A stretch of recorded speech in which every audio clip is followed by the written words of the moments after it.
Alors bonjour, vous êtes nombreux à suivre mes vidéos. En tout cas, j'ai 676 abonnés. Je vous en remercie. Et donc, je vous exhorte à vous abonner, à me permettre d'atteindre 1000 abonnés. Donc, il nous reste encore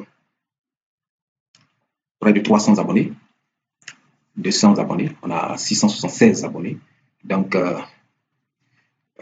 676 abonnés. Alors, donc, nous exhortons à vous abonner dans nos...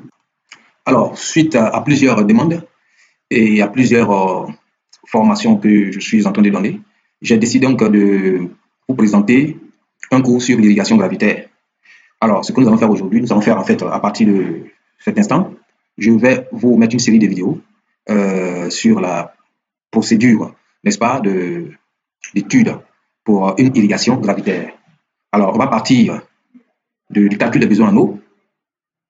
Nous allons donc faire le dimensionnement ou bien la conception donc, du réseau, la conception du périmètre. Après, nous allons donc faire le calcul hydraulique des canaux, le calcul hydraulique des canaux. Après cela, nous allons donc faire la procédure de calage de ces canaux-là. Et enfin, on pourra donc faire les différents tirages et faire les différents profils éventuellement. Alors, cette série de vidéos seront faites par thème, donc comme je l'ai dit, calcul des besoins en eau, conception du périmètre, calcul hydraulique, talage, calcul des besoins en eau, conception du périmètre, calcul hydraulique, talage et enfin tirage. Donc on aura 5 séries de vidéos. Je vous invite donc à les regarder ces vidéos. Je vous invite aussi à m'aider donc à faire ces vidéos. Donc pour ceux qui voudront donc télécharger ces vidéos, voilà, ce sera avec une modique somme de 5 000 francs par vidéo, par série de vidéos, par thème donc. Et vous aurez donc en accompagnement les différentes documentations qui vont avec. Je vous invite aussi à vous abonner. Je veux atteindre au moins 1000 abonnés. Je suis à 676 maintenant, 1000 abonnés pour que ma chaîne soit monétisable. Ça me permettra encore de faire plus de vidéos approfondies pour donc, les professionnels, les étudiants. Alors ici et maintenant, nous allons donc entamer la vidéo de calcul des besoins. Je ne vais pas commencer cela sans d'abord vous présenter ça ici. Donc vous voyez ici, c'est un levé qui a été fait, voilà, au drone. Voilà pourquoi les images sont assez propres là. Voilà. Et puis, nous avons donc traité les images et nous avons fait nos périmètres. Nous avons donc fait la conception du périmètre dessus. Voilà, avec tout ce qui va avec, n'est-ce pas? Voyez-vous? Et alors, ce que nous allons faire maintenant, première chose, dans un aménagement, donc irrigation gravitaire, donc on va dire c'est une maîtrise de l'eau totale, maîtrise totale de l'eau.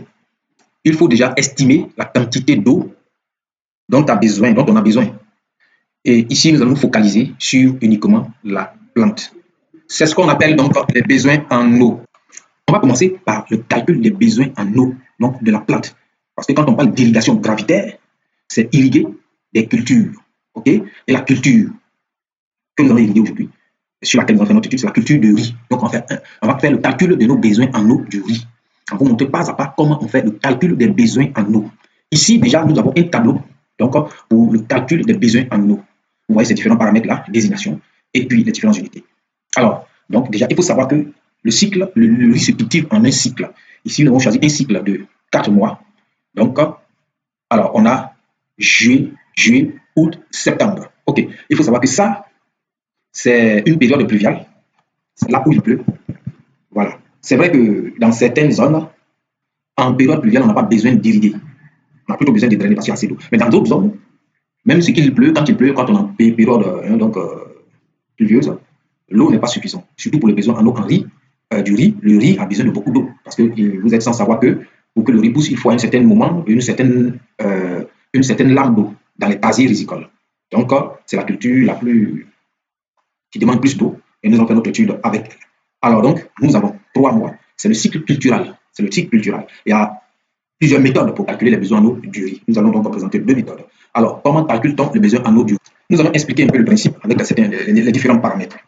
Explication donc du principe. Alors, la plante a besoin d'eau. La plante donc est dans 2 horizons différents. Quand je parle d'horizon, peut-être que ce n'est pas le terme technique qu'il faut employer. Plante, donc, elle est enracinée dans le sol. Et puis, donc, elle a son feuillage donc, dans l'atmosphère. Voilà. Et donc, dans ces différents éléments-là, il y a donc différents paramètres qu'il faut estimer. Alors, dans l'atmosphère, il y a un paramètre qui est très important. Alors, dans l'atmosphère, il y a un élément qu'on appelle l'EPP, l'évapotranspiration potentielle. C'est simplement donc la perte d'eau par la plante. Donc, l'eau se transforme en vapeur. Donc, on va estimer que c'est la perte d'eau par la plante. On estime. Donc, dans l'atmosphère, il y a donc le phénomène de l'ETP qui intervient. Donc, ça, c'est une perte d'eau qui donc va être pris comme un besoin en eau de la plante. Parce que quand la plante perd cette eau, il faut la remplacer. Et donc, l'évapotranspiration potentielle, l'ETP, cette évapotranspiration se fait de manière journalière. Alors, dans le cadre de nos calculs de besoins en eau, nous allons diviser donc les différentes périodes en décades. Voilà, en décades, c'est-à-dire chaque 10 jours. Donc, par mois, on va faire un bilan sur 10 jours. Un bilan sur 10 jours, le calcul des besoins en eau. C'est ce qu'on appelle donc les décades. On va calculer donc l'évapotranspiration de la plante par décades. Voilà. Donc, ce phénomène étant donné, dans l'atmosphère, la plante perd de l'eau par évapotranspiration. Alors, il faut savoir aussi que dans l'atmosphère, il y a donc la pluie.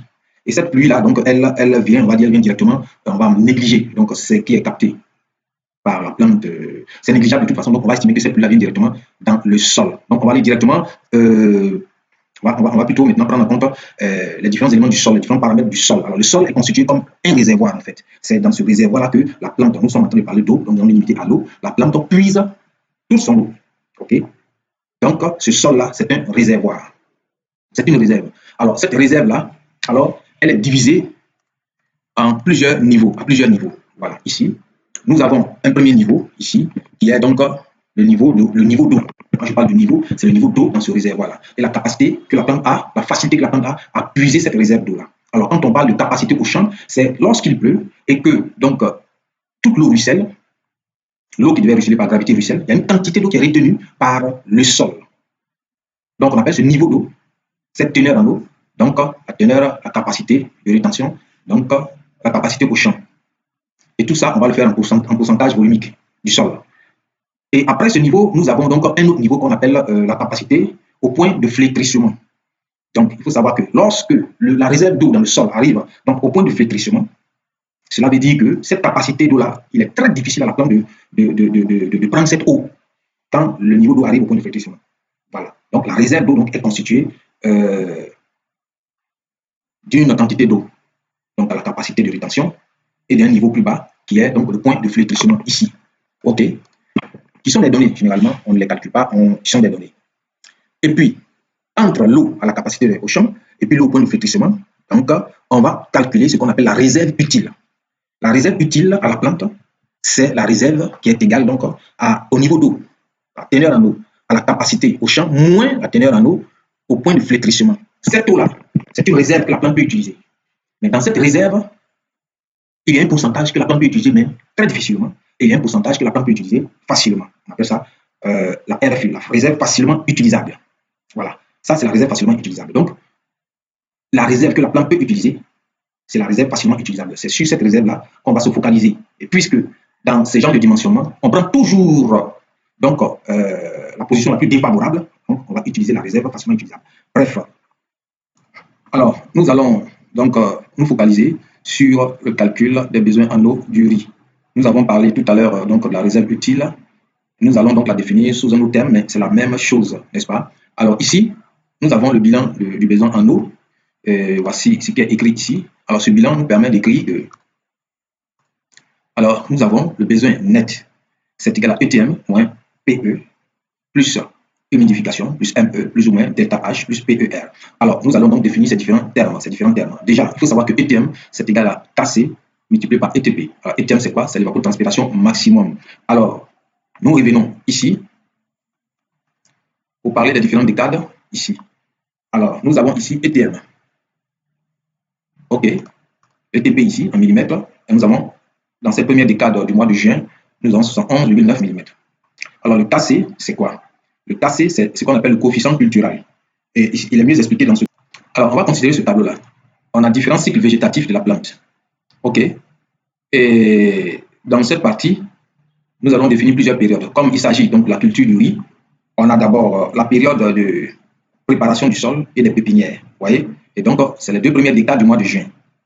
Alors, on a le KC, le coefficient culturel, qui est en fait un coefficient qui permet donc de calculer l'évapotranspiration qui correspond effectivement à la plante et pendant cette période végétative. Voilà. Donc, il faut savoir que l'ETP, l'évapotranspiration potentielle, c'est une mesure qui a été faite donc, sur une culture de référence qui est le gazon. Et donc, pour adapter cette évapotranspiration aux autres plantes, donc, on utilise le coefficient cultural qui varie, lui, en fonction donc, des périodes de croissance de la plante. Voilà. Et donc, ici, le Kc, par exemple, dans les 2 premières décades, il est égal à 0. Voyez-vous? Donc, il multiplie donc l'ETP pour avoir l'évapotranspiration maximale. Puisqu'il est égal à 0, on n'a pas d'évapotranspiration maximale. Pourquoi? Parce que simplement la plante, ici, c'est juste on prépare les pépinières, on prépare le sol. Donc, il n'y a pas d'activité d'évapotranspiration de la plante. Donc, on prend 0. Alors, la période de répitage, on commence donc, il y a le Kc. Donc, la plante commence à naître. Il y a le Kc qui est de 1,20. Et en fonction donc de ces différentes périodes, donc, le Kc varie. Ici, par exemple, on a la période de talage, développement, épiaison, formation du produit. Voyez-vous? Donc, le Kc varie. Voilà. Donc, ce Kc-là permet de calculer donc l'évapotranspiration précise donc, de la plante en fonction de la période végétative. Voilà. Donc, c'est ce qui donne donc ETM qui sera pris en compte. L'ETM qui sera pris en compte. Alors, ici, nous avons la pluie efficace. La pluie efficace, c'est un terme simple. Pendant cette période, il pleut. Nous allons retourner à notre tableau. Alors, nous voyons ici dans ce tableau-là la pluie, la ligne des pluies. Il faut savoir que tout est en millimètres. La pluie en millimètres. Cette pluie-là, donc, pendant ces saisons-là, il pleut. Donc, nous avons une quantité de pluie qui tombe donc, sur les parcelles. C'est donc la pluie. Et il faut donc calculer la pluie efficace, qui est en fait une portion de la pluie. En fait, c'est quoi? Ça veut dire que quand il pleut, il y a une partie de cette pluie-là qui se perd. Voilà. Et donc, pour en tenir compte, on multiplie aussi par un coefficient. Vous voyez que la pluie en millimètres, elle est plus élevée donc, que la pluie efficace. Donc, la pluie efficace, c'est elle, cette quantité de pluie-là qui accède effectivement au sol dans la réserve de la plante. On a un autre thème qui apparaît, l'humidification ici. Alors, elle consiste à remplir le sol afin de faciliter le déchômage et les labours. Donc, c'est une quantité d'eau qu'on envoie au sol pour pouvoir apprêter le sol. Ça aussi, donc, on tient compte de ça dans le calcul des besoins en eau, des besoins nets, bien sûr. On a donc aussi ME qui est là. Donc, cette quantité d'eau-là, ici, c'est le volume d'eau nécessaire à la saturation du sol. Donc, la mise en bout. Ça, c'est dans le domaine donc, de la riziculture. Alors, c'est à partir de là que nous allons revenir donc, sur le thème que nous avons évoqué dès le départ, la réserve utile de l'eau. Alors, cette réserve utile-là est égale effectivement à la quantité d'eau de saturation. Il faut remplir cette réserve utile, puisque pour la culture de riz, il faut savoir que la culture de riz a besoin d'une lame d'eau. Pour qu'il y ait une lame d'eau, une hauteur d'eau, c'est-à-dire à partir du sol, qu'il y ait encore une lame d'eau d'au moins 15 cm, enfin de plus 15 cm. Voilà. Et donc, cette lame d'eau-là, pour l'avoir, il faudrait d'abord que le sol soit saturé. Il faudrait qu'il n'y ait plus tous les pores donc, dans le sol soient pleins d'eau pour que cette lame d'eau commence à se former. Et donc, il faut la saturation donc, du sol. Et donc, la saturation, simplement, c'est le remplissage donc, de la réserve utile du sol que nous venons donc de calculer. Et donc, cette réserve utile du sol, voilà comment elle est calculée. On prend donc ce qu'on a parlé tout à l'heure de l'eau, donc du pourcentage de l'eau à la capacité au champ, voilà, moins donc la teneur en eau, donc au point de flétrissement. On multiplie ça par la densité apparente du sol. On multiplie cela par la densité apparente du sol. Alors, ces paramètres, la teneur en eau, point de flétrissement, la teneur en eau, donc la capacité de rétention, sont des pourcentages. Et donc, on divise donc cette valeur-là par 100.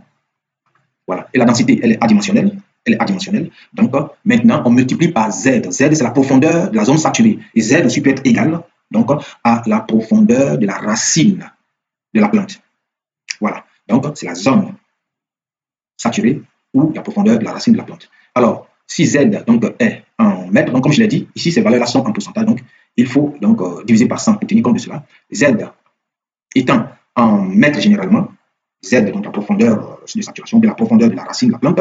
Donc, alors, pour avoir cette quantité en millimètres, on multiplie par 1000 si le Z est en mètres. Donc, pour avoir donc la réserve utile ou bien donc l'eau de saturation en millimètres ici. C'est cette quantité donc qu'on calcule ici. Voilà. L'humidification, cette quantité d'eau là qu'on apporte dès le départ. Alors ici, on dit que cette quantité d'eau, elle est estimée à 75 mm d'eau qu'on apporte. Voilà. Et alors ici, on a parlé de la pluie efficace. Elle est égale donc à 80% de la pluie. Voilà, on tient compte de cela. Et puis donc, on a ces différents paramètres qui sont là, qu'on vient d'expliquer. Alors, généralement ici, dans ce calcul ici, on a estimé, parce que c'est souvent des éléments qui sont donnés par le pédologue, on a estimé donc la réserve utile à remplir égale à 168 mm.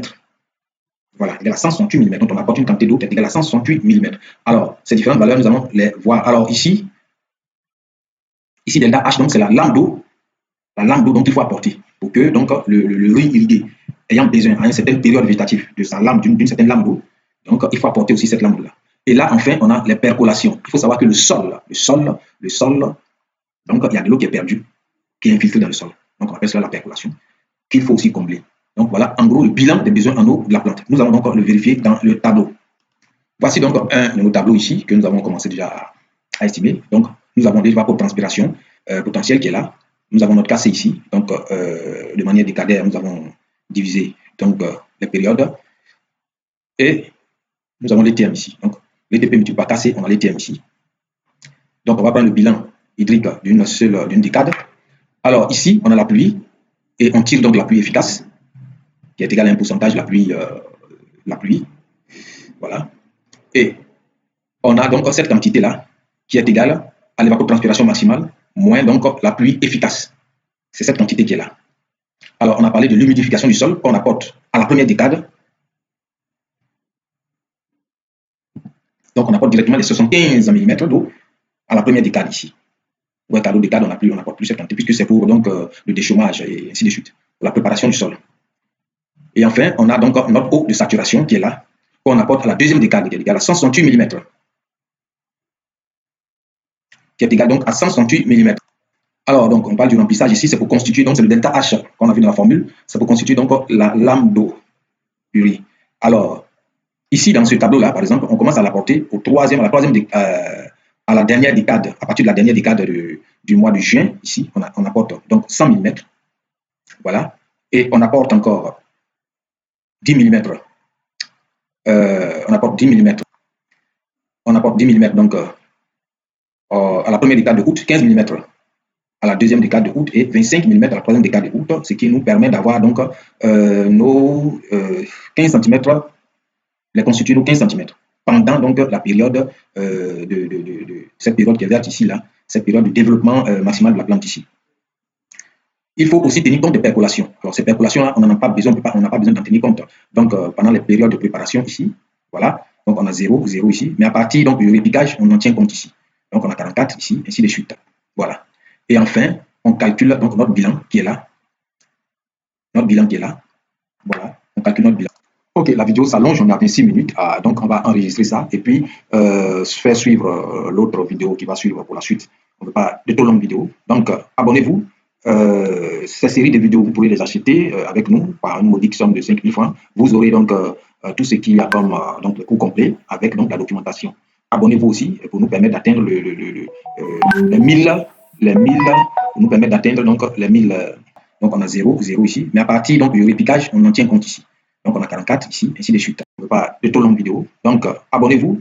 Ces séries de vidéos, vous pouvez les acheter avec nous par une modique somme de 5 000 francs. Vous aurez donc tout ce qu'il y a comme donc, le cours complet avec donc, la documentation. Abonnez-vous aussi pour nous permettre d'atteindre les 1000, pour nous permettre d'atteindre donc les 1000 abonnés.